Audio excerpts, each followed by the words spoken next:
Warning! Bitag Live Morning caters to mature audiences. Topics discussed are particularly on hot, timely, current issues purposely intended for Filipino viewers and listeners worldwide. Discussions may contain language that may not be appropriate for some sensitive audiences. If you do not approve of the content listed above, please do not watch our videos. If you wish to continue, we strongly advise that you proceed with caution. Viewer maturity is advised. Ito naman si Dilima, mga boss. Dakdak ng dakdak before, and saying kangaroo court, etong kongreso, mga supermajority, mga galamay ni Duterte, kaya binabanatan niya, bandang huli, kasinungalingan daw lahat ng mga sinasabi ron, lahat ng mga preso nag-testify, pati yung kanyang lover boy na si Dayan. Si lover boy. Shut up. Inggit ka.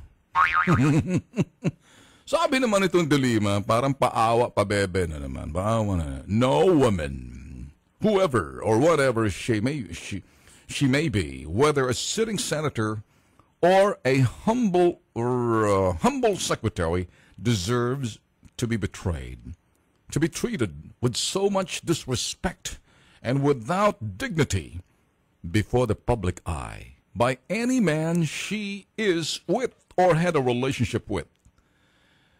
Doon ko nakita, Laila Dilima, akala ko matalino ka. Akala ko matalino ka kung minsan ang katalinuhan ng isang individual, kapag may tawag ang puso, may tawag ang damdamin, nakakalimutan ang katalinuhan at nawawala na ang sinasabing rason.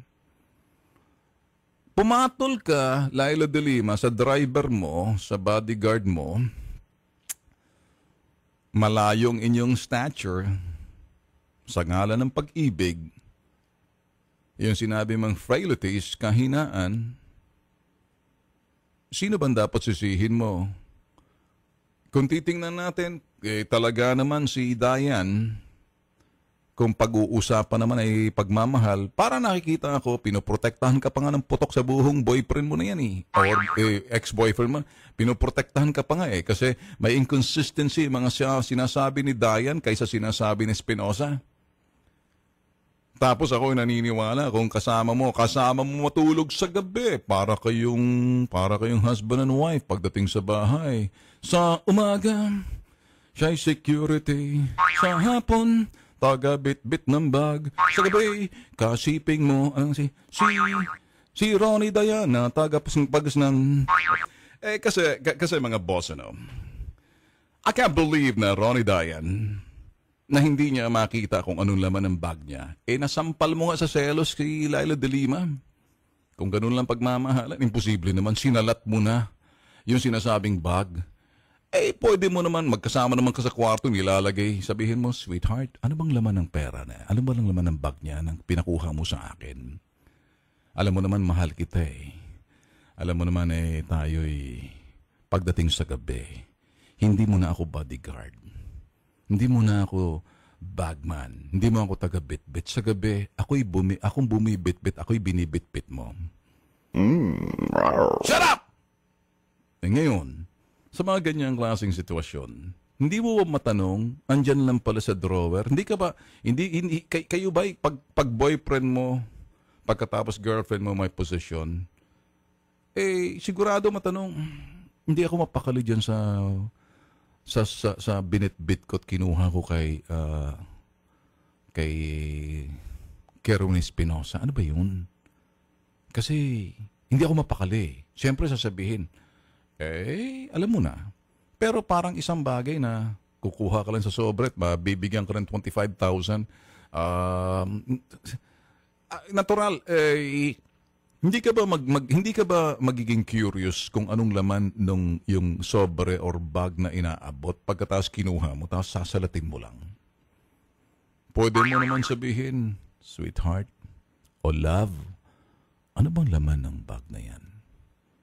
Pinakukuha mo ako naman sa lahat ng inuutos mo, sinusunod ka naman sa ngalan ng pag-ibig. Sipain na kita dyan, ha? Pag isa pa. Binubisit niyo ako, palagay mo sa akin si Castro. Palagay mo sa akin, may mga wagas-wagas mga dalisay. Ako'y sinasabi ko lang, nakaka-relate ho ba kayo? Sus Mariosep. Ay, nako. Mga boss, kaya na ho natin pinag-uusapan. Si De Lima kasi, ikaw naman, Senator Laila De Lima, don't expect respect. Don't expect trust and respect from your lover. Boyfriend mo dati. Ginak mo siya eh. Sabi niya nga, paano ka respetuhin?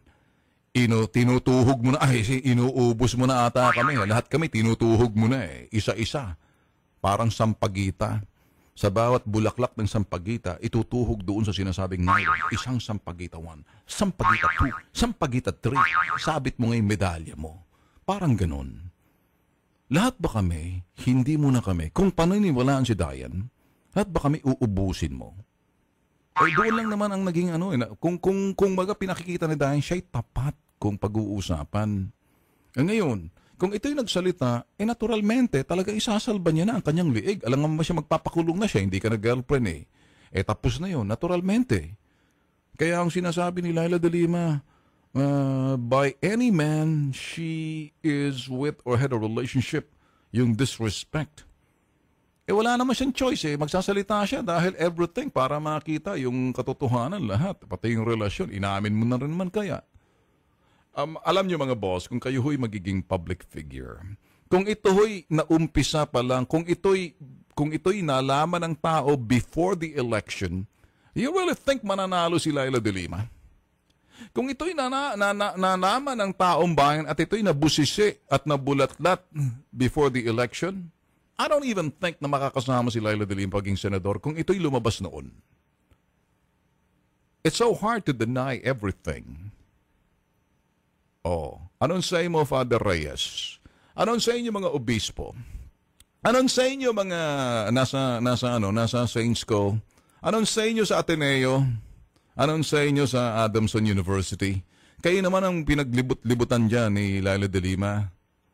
Anong sa inyong kababaihan? Lalo na doon sa kanila, ano ba yung ni Liza Masa dati?